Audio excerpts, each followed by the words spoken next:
All right, and live from the Kenyan capital, Nairobi, you are just in time for the Friday edition of the Ebru Primetime News on this 10th day of March 2023, the 10th week of the year. My name is Emmanuel Kutosi, and in line for you, we do have stories on matters happening in the country and also beyond our borders. And just for you, a treat, because this week we commemorated something so special. That was International Women's Day.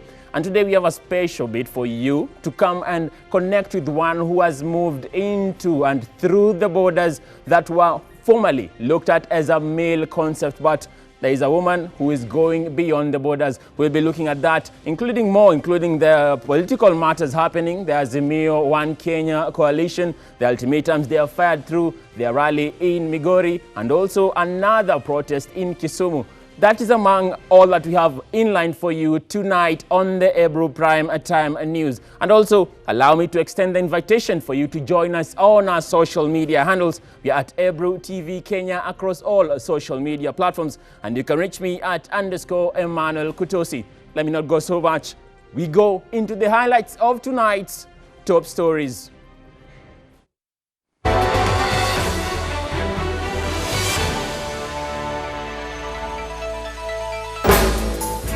Every bandit must be brought to book, says President Dr. William Ruto as he directs the Kenya Defence Forces and police to deal firmly with bandits. We will be decisive in stamping out banditry and neutralizing every bandit who denies or who defies the government and attempts any illegal or criminal acts. Every bandit must be brought to book. Every illegal gun surrendered willingly or by force, and every child must go back to school. Azimio la Umoja One Kenya protests kick off as police clash with demonstrators in Kisumu town. Hapa Kisumu, tutaandamana kuanzia leo, kesho, Jumapili, Jumatatu, mpaka wiki yote. Within 100 days, hakuna yenye tumeona. Tunakuomba, ukishindwa na kazi, wachana nayo. The government steps up an illegal water connection crackdown in 14 informal settlements across Nairobi city.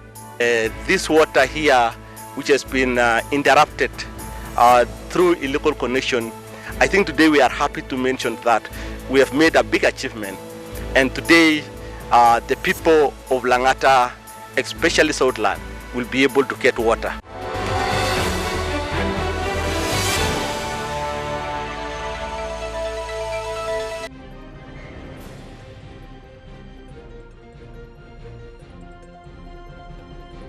All right, a warm welcome to the broadcast that is also streaming live on www.ebru.co.ke. Now, President William Ruto has sent a stern warning to murderous bandits who have been a menace in various parts of the North Rift of Kenya, speaking at the Lanet Military Academy in Nakuru County, where he presided over the commissioning of the parade of General Service Officers, cadets that is, and graduate officers. The head of state warned that the state would not relent until security is restored in the affected areas. The war against bandits is getting momentum day by day after the president reiterated his urge to crush the menace that has caused death and destruction. President William Ruto has warned that the government will deal with the criminals accordingly. We have made our commitment to end cattle rustling, banditry, and other criminal activities in every part of Kenya. I am absolutely confident that we can rely on the KDF and our security system to secure the sovereignty and territorial integrity of Kenya as mandated in the Constitution without any difficulty whatsoever. We must make banditry part of the history of Kenya. Ruto said the government will not allow bandits to threaten the country's peace and security He said it is unfortunate that for many generations, parts of Kenya have been besieged by armed bandits who have killed and displaced thousands of innocent citizens with impunity. We will be decisive in stamping out banditry and neutralizing every bandit who denies or who defies the government and attempts any illegal or criminal acts. Every bandit must be brought to book. Every illegal gun surrendered willingly or by force, and every child must go back to school. We have gazetted parts of 6 counties which we consider disturbed and dangerous. Interior Cabinet Secretary Kithure Kindiki said security officers have thwarted many terror attacks in the country, saying officers are doing a great job, with the president saying it is the mandate of the government to protect all Kenyans. We have thwarted numerous serious attempts by terrorists to hurt us. Article 21 states that it is the fundamental duty of the state and every state organ to observe, respect, protect, promote, and fulfill the rights and fundamental freedoms in the Bills of Rights. The president spoke when he presided over the commissioning parade of General Service Officer cadets and graduate officers, while Kindiki spoke in Naivasha before the Senate Committee on Security. Kaindo Stefano, Ebrutv.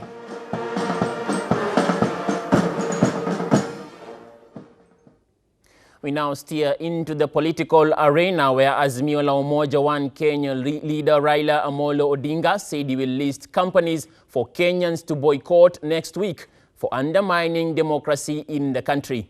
Odinga said already he has singled out the telecommunication giant Safaricom for the boycott, and his team will add more companies next week to be boycotted by Kenyans. Azimio la Umoja leader Raila Amolo Odinga today moved in to quell rebellion from his Nyanza backyard. Sasa kwa sababu viongozi wengine wananunuliwa bei, wengine wanapelekwa Ikulu kama hapa Migori, si unawajua?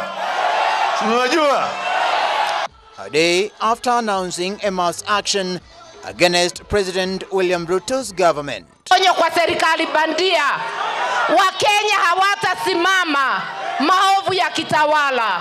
Ukifikiria utatuua zote, wewe mwenyewe ndio utakuwa taabuni. Mass action that Odinga termed legal as per the constitution. The sovereignty in the Republic of Kenya lies with the people of Kenya. Wanaweza kutumia hiyo wao wenyewe moja kwa moja au kupitia kwa viongozi ambao wamechagua. Wengine wanataka hata media. Wanasema media bure bure namna hii. Media, you also have to join us in this struggle so that we can liberate this country once and for all. Azimio leaders castigating President William Ruto's administration for failing to address challenges facing Kenyans, including the high cost of living. Ukiona serikali inatumia pesa wakati wananchi wanakufa njaa, hao si watu wanafikiria vizuri. Ukiona serikali inakula pesa ya maji wakati wa kiangazi, uelewe hao si watu wako na akili timamu. The opposition leader Raila Odinga insisting that he won the August 9, 2022 polls as per the results provided by the whistleblower.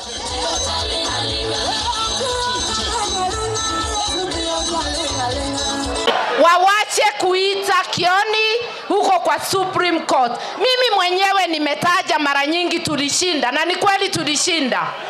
Kama wewe unaamini hatukushinda, fungua saba. Saba ndio msema kweli. Wameleta kitu naitwa Miscellaneous Amendment Bill, ambaye wanataka kuongeza judges ya appeal court kutoka 30 mpaka 70. Nikauliza hawa nani yako na kesi mingi namna hii?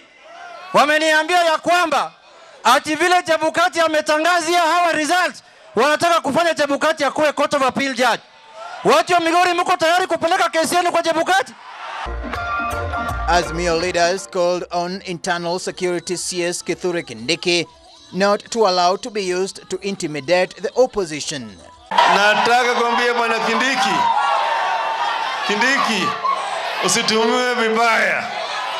Tumetoka mbali. Sisi tumejua haya mambo yote. Vitisho tunajua. Lakini sisi tulikuwa tunasema hata nini ikifanyika tutaenda mbele.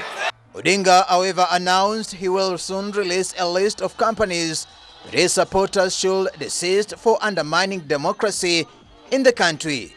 Wiki ijayo tutatoa notisi kwa hao.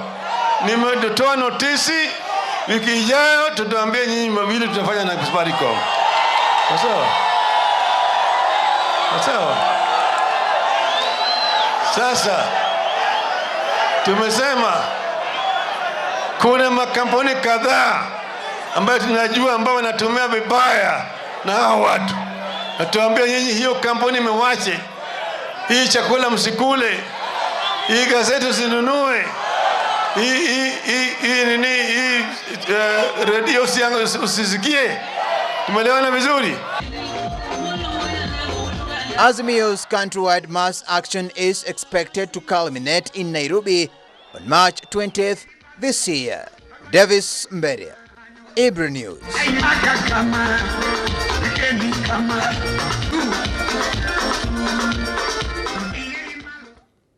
We now head to the Lake County of Kisumu, where business came to a standstill today after the Orange Democratic Movement supporters took to the streets in mass action protest.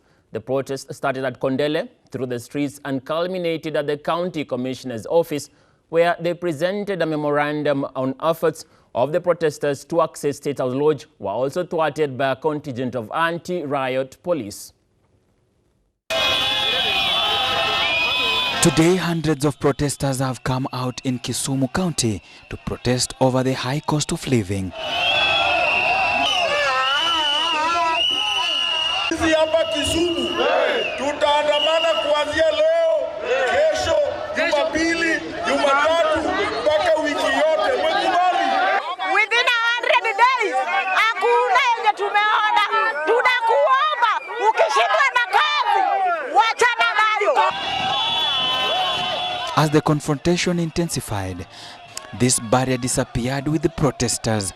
But I want to urge all the people of Kisumu that every single day we must get out there to demonstrate to the world that we stand with Raila Amolo Odinga. Led by Deputy Governor Matthews Owili and Speaker of Assembly Elisha Oraro, they have vowed to protest in the Central Business District of Kisumu County until March 20th, where they will join the national protest in Nairobi. Memorandum nimepokea. Ninaomba tafadhali tuweke amani, na kama ni maandamano tufanye kwa amani. Amani sote tunapenda, tafadhali tuweke amani. Locals in Vihiga County also protested in Luanda, demanding that President William Ruto to step down from power, saying that he has not fulfilled the promises he made while seeking their votes. Mimi kama mkaaji wa Vihiga hapa nafanya biashara ndogo ndogo ya kuuza sukuma na siwezi somesha watoto. CBC imetumaliza. Ruto must go. They are honoring the order of Azimio leader given yesterday to fight for what they claim is their right. Mimi nasema hii serikali ya wakora hii lazima iondoke kule State House. Hii uongozi iende kwa baba atuongoze. The Azimio wing today held their meeting in Migori County to sell their agenda that on 20th, protest is expected to be held in Nairobi County to challenge President Ruto's government to fulfill the promises he made on economic times. For Ebrutv, Amode Francis. All right, and on that note, we take our first break right here on the Ebrutv Prime Time News. Be sure to join us after the break. We'll be back with more stories just for you.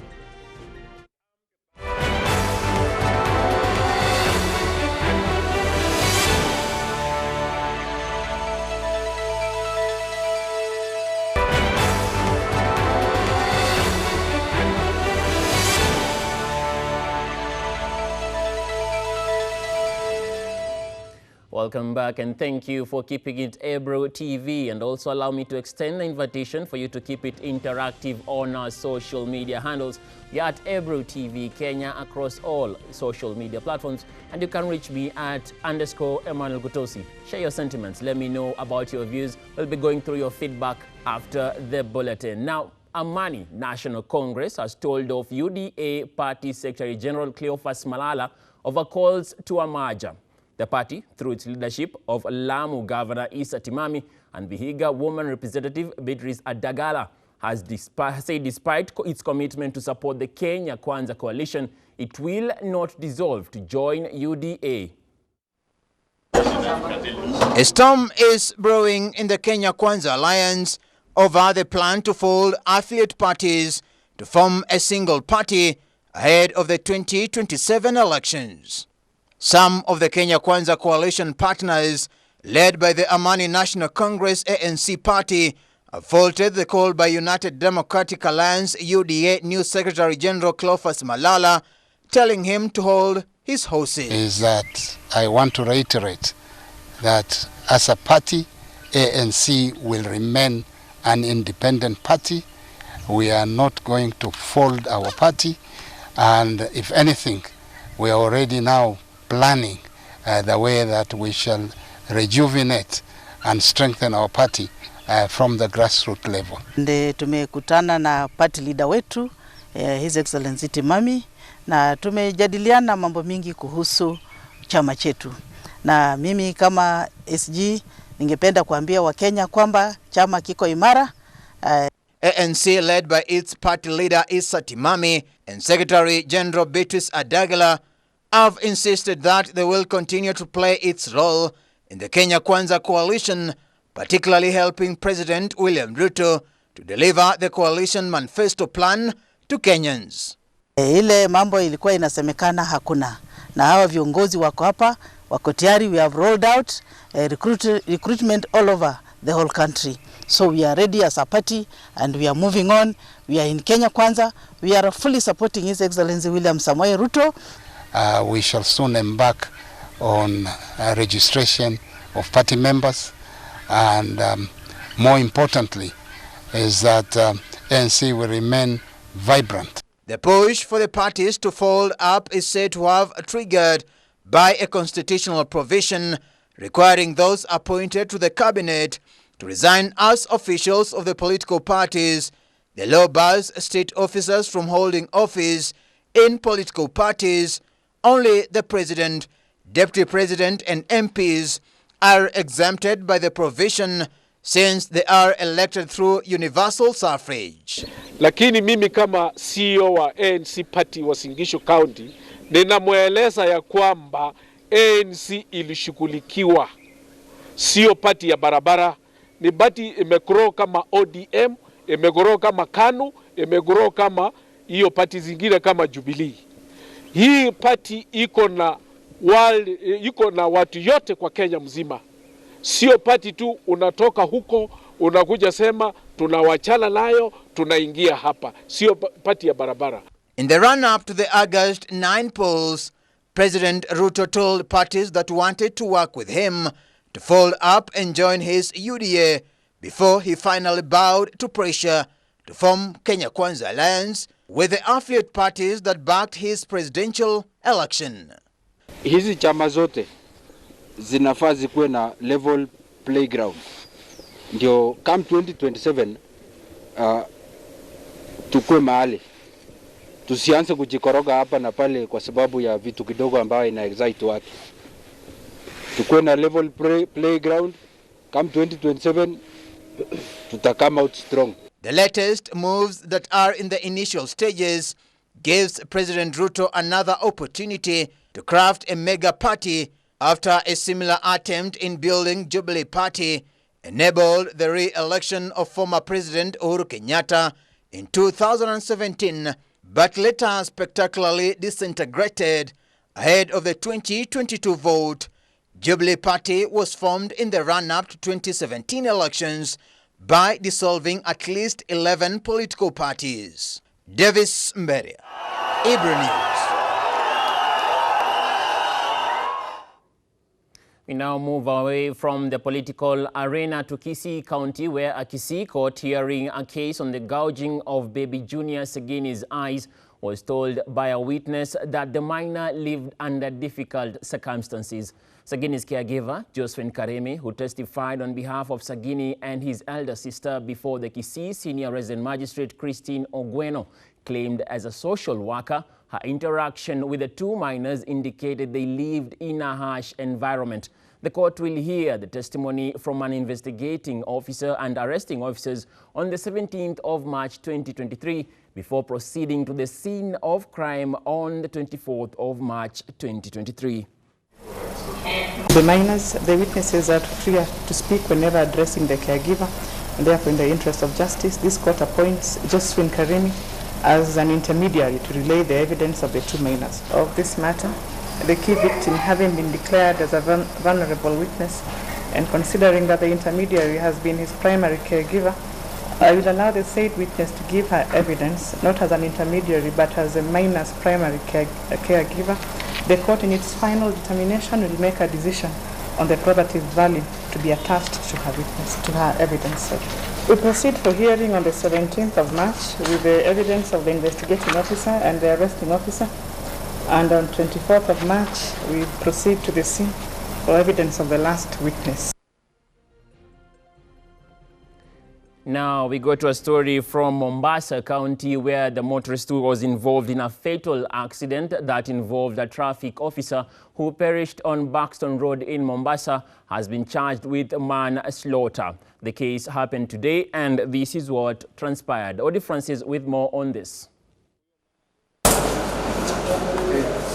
Osman Jama Abdinur, a Mombasa motorist who was recently involved in a fatal road accident involving a traffic officer, has been charged with 3 counts including manslaughter, driving a motor vehicle KDD 986D Toyota Ractis on a public road without driving license, and driving a motor vehicle on a public road while fitted with 2 worn-out tires.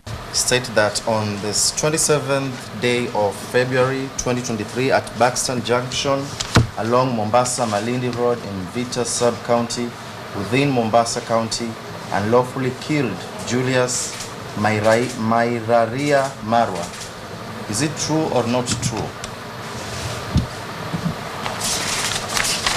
Charge number 2, driving a motor vehicle on a public road without driving license. Particulars of the offense go by on the 27th day of February 2023 at around 4 p.m. along Mombasa Malindi Road in Mombasa County of the Coast Region, being the driver of the motor vehicle registration number KDD 986D, make Toyota Ractis, did drive the said motor vehicle without driving license. Is it true or not true? It's alleged that he committed all the offences on 27th February of 2023 at Buxton Junction along Mombasa Malindi Road in Vita Sub-County within Mombasa County. According to the police, Marwa, a 49 years old, was run over and killed by the motorists at Buxton in Mombasa on February 27th. He and his colleagues were manning the Buxton Junction at about 4:30 p.m. when the incident happened. The driver then would engage the driver gear and accelerate with the officer hanging from the window and dragged him for almost 200 meters. The officer then fell off the car and the rear right wheel of the car ran over him, injuring him on the head. Police said he sustained multiple injuries in other parts of the body and was rushed to Jocham Hospital, where he was pronounced dead. The suspect pleaded not guilty to all the 3 counts and has been released on a 2 million bond with 1 surety with an alternative cash bail of 1 million shillings. The case has been scheduled for mention on 29th March of 2023 for pre-trial direction. For Ebrutv, I'm Odi Francis. All right, it is 31 minutes past the top of the hour and prime time for us to take another break right here on the Ebru Primetime News. Be sure to join us after this short break. We do have a lot in store for you after the break.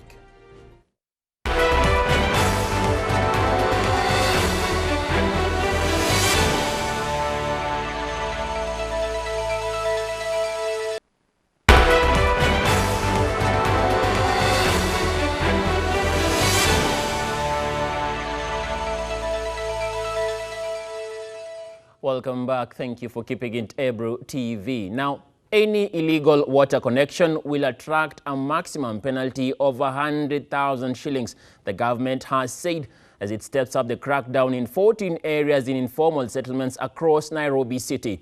Water and Sanitation Principal Secretary Paul Rono, who led the ministry in an operation that saw illegal water connections cut in Kibera, Nairobi, said this is part of the criminal culpability, vandalism and destruction of critical infrastructure are some of the charges that will be preferred on those caught.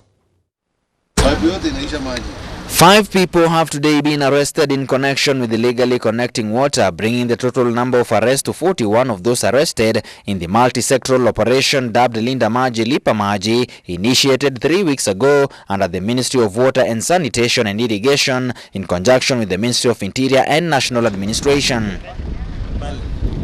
In today's exercise, over 500 illegally connected pipes affecting over 5,000 households in the larger Langata area were disconnected. The Principal Secretary, Ministry of Water, Irrigation and Sanitation, Dr. Paul Rono, said that half of the 560,000 cubic meters of water serving Nairobi is being lost through illegal connections. This water here, which has been interrupted through illegal connection, I think today we are happy to mention that we have made a big achievement. And today, the people of Langata, especially Southland, will be able to get water. The recently launched Water Police Unit by the Ministry of Interior and County Askaris have been lauded for the work they have done in preventing irate residents from barring the disconnection of the illegal water lines. So, the Water Police Unit, which the government launched recently through the Ministry of Interior, working together with the Ministry of Water, has really done a tremendous job here in Nairobi. And if we go this way, we'll be able to fix all the water issues in Nairobi, and the people of Nairobi will get adequate, reliable and safe water. The PS added that the operation will now see residents get sufficient water for their home usage. However, he reiterated that water rationing will still continue, but on a regular basis, with Langata receiving water for 3 days and Kibera also receiving water for 3 days. He at the same time said the government is almost done with 2 major dam projects that will ensure the residents of Nairobi receive water on a daily basis. He said in the coming couple of months, the Karumenu and Northern Collector Dam will be commissioned. The issues of water in this country is a major issue. It's a matter which, as a government, we have given a lot of attention. We know we are water scarce as a country, but the little water we have, we need to make sure that we save it. Every drop of water counts in terms of usage, in terms of payment. And that is where we are focusing as Ministry of Water. The government will also embark on registration of water distributors and vendors in a bid to arrest water-related endemics from happening. The CS says this will help track the source of water in the event something wrong happens. PS Rono has called on collaboration from all stakeholders to help combat water theft, announcing that the ministry will be receiving intelligence report to curb the vice. He also said the illegal connection will also attract a fine of 100,000 Kenya shillings. Samson Jura for Ebro News. Now, residents of Kisii County have been urged to prepare for a season of adequate rainfall for maximum benefit. Regional Weather Director Mr. Henry Sese said the farmers need to practice land management to gain maximum benefits for crop production. Residents in Kisii County have been implored to prepare for adequate rainfall expected this season, being urged to take advantage and reap maximum benefits for crop production. Regional Weather Director Mr. Henry Sese said Kisii is expected to receive adequate rainfalls. This comes as a relief after the country witnessed prolonged drought that affected many parts, leading to lack of food and even death due to malnutrition. Farmers have been urged to prepare their lands for maximum crop production. Farmers should make good use of the expected rains to maximize on crop production through suitable land use management. County residents are encouraged to harvest as much water as possible for future use during this season. Motorists are advised to drive or cycle carefully to avoid accidents that may originate from road slippery conditions. The county governments of Kisii and Nyamira are advised to clear drainage systems soonest possible to prevent artificial flooding in the town areas. Sese also urged the Ministry of Health to equip health facilities with drugs to cater for the disease outbreaks expected, such as waterborne diseases, malaria, and respiratory diseases. The Ministry of Health should be equipped with the necessary drugs to deal with the outbreaks of diseases that are associated with the long rains. Residents of both Kisii and Nyamira are advised to plant more indigenous trees, including fruit trees, in order to increase forest cover and conserve the environment. Apart from urging the county residents to plant trees to help in conserving the environment, Sese called for caution as lightning was to be expected. Cases of flooding in low-lying areas, as well as landslide or mudslides in susceptible areas of the county, are also likely. Pupils or students should not be allowed to play while it rains to avoid being struck by lightning. Lightning strikes and strong winds are likely in various parts of the counties, the county of Nyamira and Kisii. People should avoid sheltering under trees while it starts raining. This comes as a relief to residents of Kisii after lack of rains experienced resulted in drought and food shortage. The downpour expectations have revived farmers' expectations, with a call out for them to take advantage of the season and ensure maximum crop production that will curb the food shortage in the country. Mariam Bashir reporting for Ebrutv. Thank you, Mariam Bashir, for that report. Now, within this week, we celebrated women and made note of their significant contribution in society. And as we come to the end of the week, we sum it up by noting a lady who stands out among many, reaping waves in a trade of automotive engineering that has a stereotypical design of aligning with the male agenda. However, Edwina Akinyi Awor does not subscribe to that narrative as a proud mechanic, breaking the stereotype. It is a normal workday for Edwina Akinyi Awor. With her navy blue overall and armed with her tools, she is in her element, sliding under the vehicles to give a precise diagnosis in her trade of choice. Kwa majina naitwa Edwina Akinyi Awor, but hapa nimejulikana kama Bani ama Njeri. Njeri si jina yangu, hiyo Njeri nilipewa na Guka. Kuna Guka tunafanyanga na yeye hapa. Sasa ni ngumu kushika jina ya mtu. Sisi ile jina yenye atakumbuka ndio atakuita nayo. Akazoea kuniita Njeri nikazoea. Sasa hivyo ndivyo naitangwa huko, Njeri. She is meticulous in all she does, and without giving her a keen look, you would be forgiven to mistake her for another guy in the garage, as it is one of those jobs that is stereotypically male-dominated. But she has distinctly stood out, with her work being the stamp of her authority as a qualified mechanic. Because I had passion in cars. Sasa nilitaka kujua more about magari. Nikasema hiyo ndo kazi nataka kufanya, nikaenda kufanya automotive engineering. But hata nikienda kuifanya, my dad was not into it. Kila mtu alikuwa amekata nisifanye hiyo ya automotive. Nikuje nifanye kama labda ya wiring ama hiyo ingine.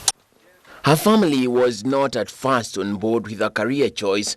She was their short little girl, and the thought of seeing her under a vehicle or covered up in oil was not one they found easy to come to terms with. Labda ni kazi ya uchafu, kulala chini, alafu ni tiresome. So walikuwa wanaona labda auta manage, alafu pia we ni mfupi. Wanaona gari saa zingine inategwa juu, wanasema utakuwa na struggle ni kujiumiza. Nikasema hiyo tu ndio mimi nataka kufanya. Nikakuja kufanya. It would, however, be a journey she had to take, and her passion only fueled her on. Nilianza mechanics 2017. Nilikuwa nasomea Kabete Technical. nikatoka Kabete. Sasa tukiwa attachment, ulikuwa unajitafutia place ya kwenda attachment. Nikatafuta kwa hizo kampuni zingine, but hawakuwa wana willing ku accept ni kuingia kwa kampuni yao. Hivyo kuingia kwa kampuni hivyo juu walikuwa wanaona sasa wewe ni msichana, alafu unajua pale pengine kuna kuanga na gender bias. Sasa sikuwa na pale wengi pa kwa wananichukua hivyo. Sasa nikatafuta kwenye naweza kuja kwa hasa, nikasema hata kama ni jua kali isikuwa, hata kama ni kampuni bora ni place naweza exercise kujifanyisha hivi ni kazi nijue nitaenda tu. She blends well with her colleagues at the yard who come in handy when the challenges call for teamwork. Kawaida kuna tule vitu kidogo kidogo ruwa tunamlemea. Kama hapa mkiangalia unaona height ni issue. But ikifika na hapo huwa tunamsaidia. At least tunamsaidia zile challenges kidogo kidogo ako nazo. Kama kulegeza mguu hii. Natumia pipe kulegeza ndani. Nikiona kama ni ngumu sana itaki kulegea, hawa vulana wanakuanga wazuri. Hawezi kukuacha kitu kikulemea kabisa hivyo.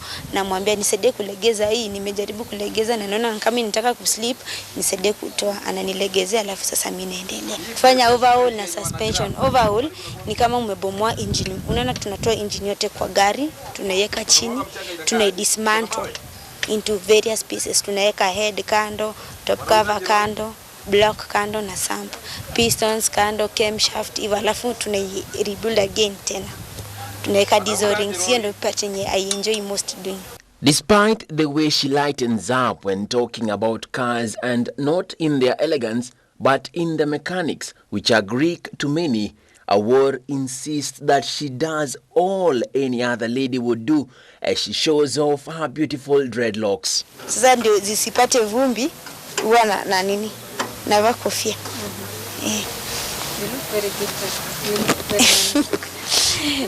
Sasa nikitoa overall nivae sasa vile navaa kwenda huko.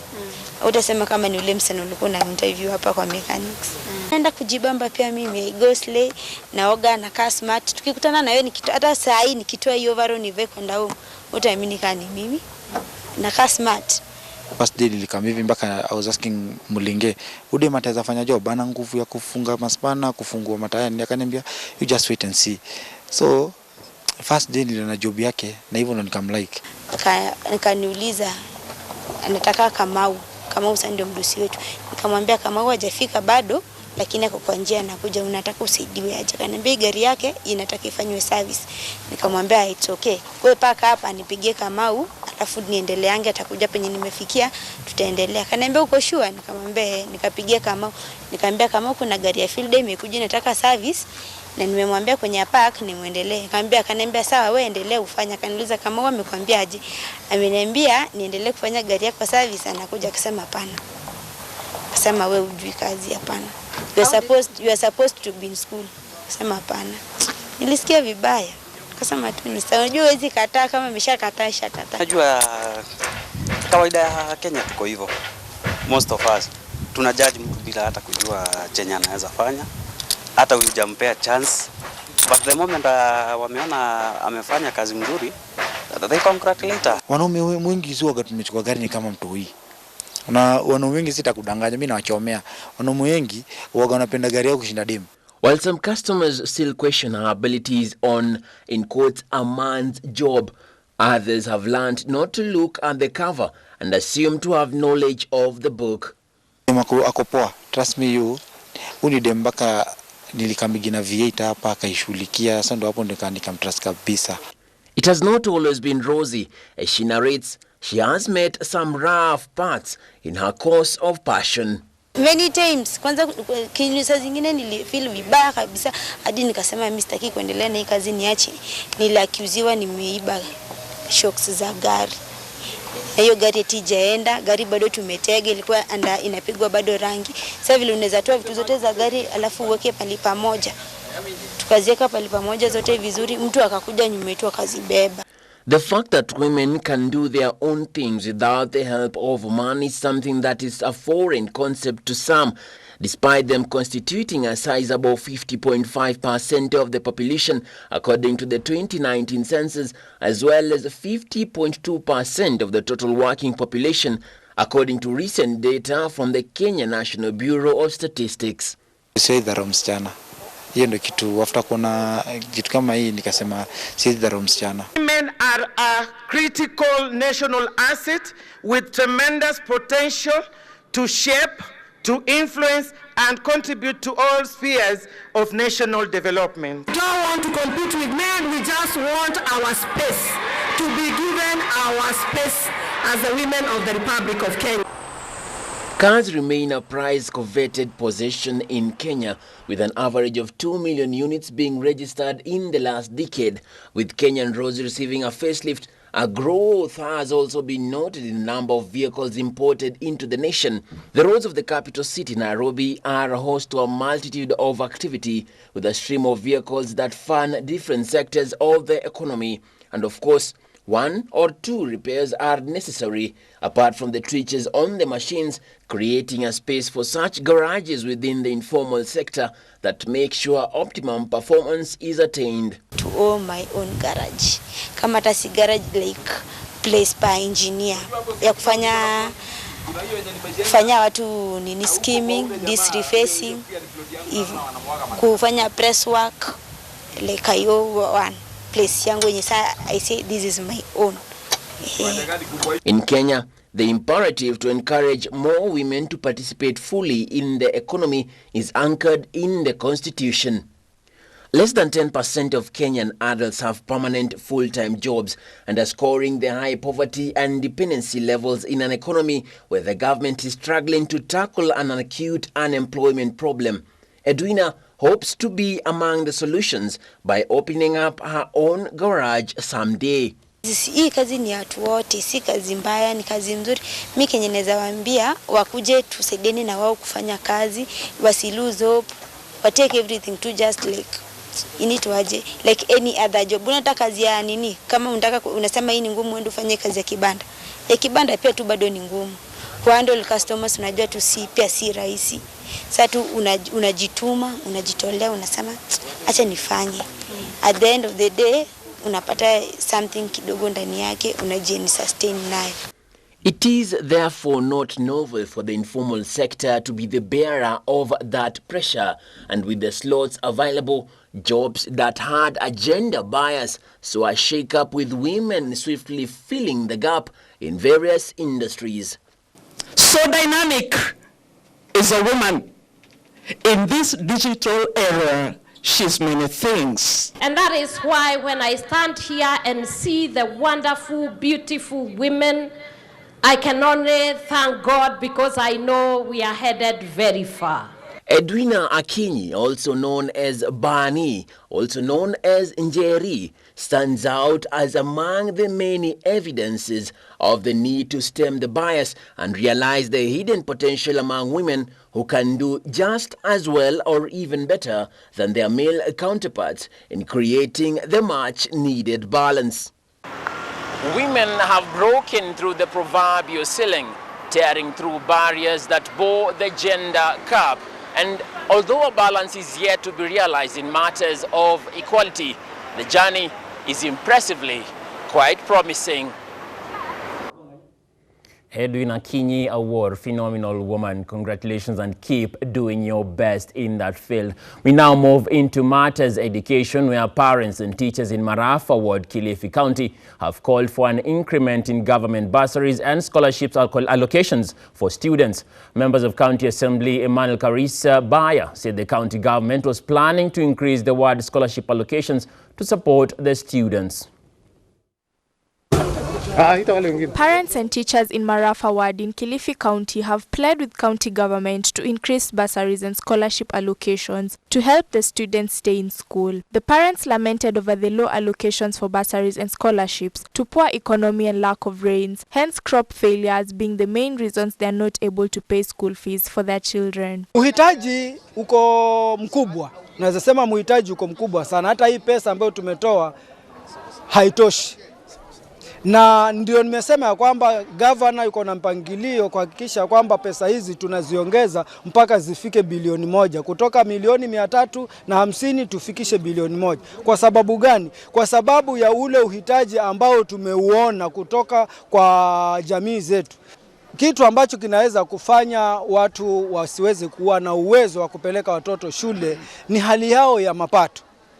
Na kwa sababu hali yao ya mapato imerudi chini, hasa wakati huu wa kiangazi ambapo kuna miaka 3 au 4 takriban kufikia hivi leo hakujanyesha mvua ambayo inaweza kutathmini kuleta mazao katika familia. Na kwa sababu hiyo watu wamekuwa wakienda mbio kutafuta maji, wameenda mbio kuhakikisha wanapata chakula, na hivyo mapeni yao yale kidogo ambayo wanapata sana sana inaenda kwa tumbo na kutafuta maji. Speaking at the Shujaa Mekatilili and Waresa Secondary Schools, Member of County Assembly Emmanuel Karisa Baya launched scholarship checks to schools. He confirmed the allocations are not enough and promised the county government to increase the scholarship allocations. Hiyo pesa watoto waliopata ni kidogo. Watoto wengi hawajapata ile pesa na ni kidogo kidogo. Hata kuna wengine walikuwa wameacha shule kwa sababu ya kukosa pesa na hivyo walirejea shule na bado wamepata pesa kidogo. Kusema kweli ningependa kuambia serikali yetu kwamba ile pesa waliotugawia ni kidogo, ikiwezekana waongeze na pia iweze kuja kwa wakati unaostahili, wakati unaofaa. Pesa inachelewa wakati mwingine, kwa hivyo watoto wanasalia nyumbani. Hii pesa kusema kweli inaweza, yani tunahitaji iongezwe. Kwa sababu ni kidogo, haiwezi kutoshelezana na ule uhitaji wa sisi wazazi. Vyakula vimekuwa ghali. Imetufanya sisi hata hatuwezi kutafutia mtoto wa shule. Tunapenda kule kusomesha, lakini tunashindwa kabisa. Waresa Secondary School Principal John Mrima said many schools are unable to provide for the students due to poor payment of fees. Na changamoto ya kwanza ni ulipaji wa karo. Karo hailipwi, ndio sababu tunapata changamoto za kupata pesa za kuwapa watoto huduma. Kwa hivyo kama mwalimu mkuu napitia changamoto sana. Ililobaki ni mpango wa chakula cha mchana cha wanafunzi ufutiliwe mbali na watoto wao wanakuja shule tunawafundisha, alafu wakati wa mchana wanarudi kwa nyumba zao kujitafutia chakula, ambao hiyo haitawezekana kwa sababu shule itafungwa. Alafu mishahara pia ya kulipa walimu, ikiwa hiyo ndio malipo ya karo 2,000 ndio zimelipwa kwa wanafunzi 40, tutawezaje kulipa mishahara? Kwa hivyo pia wanafunzi watakuwa bila walimu. Kwa hivyo hali inakuwa ni ngumu. Kwa hivyo ili tuweze shule hizi ziweze kuendelea ni kuwe na uhamasishaji wa wazazi, wajue umuhimu wa kulipa karo, na wakilipa karo ndio tutaweza kuwapa huduma. Member of County Assembly Emmanuel Karisa, however, urged parents to continue sending their children to school, assuring them enough allocations will be handed out to them to facilitate the education process. Mariam Bashir reporting for Ebrutv. All right, we are swiftly into the sporting arena where Manchester United bounced back from Sunday's trouncing at Liverpool, with Anthony Starner helping them cement a 4-1 first leg Europa League last 16 lead over Real Betis. United faced Betis on the road in the second leg of their Europa Premier League last 16 next week before an FA Cup quarter-final at home against Fulham. And as the snow begins to fall once more, Manchester, even more to Manchester United. And if at first you don't succeed, try and try again. And that's the kind of start he expected. All right, and on that note, we have come to the end of the Friday edition of the Ebru Prime Time News. Let me get through some of your feedback for you who are able to join me on social media. Esther Samara watching from Nairobi. Njambi Munga, you don't say where you're watching from, but thank you for keeping tuned to Ebrutv. And Tronia Okudo watching from Mbita. Thank you so much for your valued company through the broadcast. And to the whole team involved in the production of tonight's broadcast, it's a big thank you. My name is Emmanuel Kutosi, and be sure to join us each and every night because we always have something special for you right here on Ebrutv. Keep it Ebru and keep enjoying Ebru. All the best, good night, and God bless.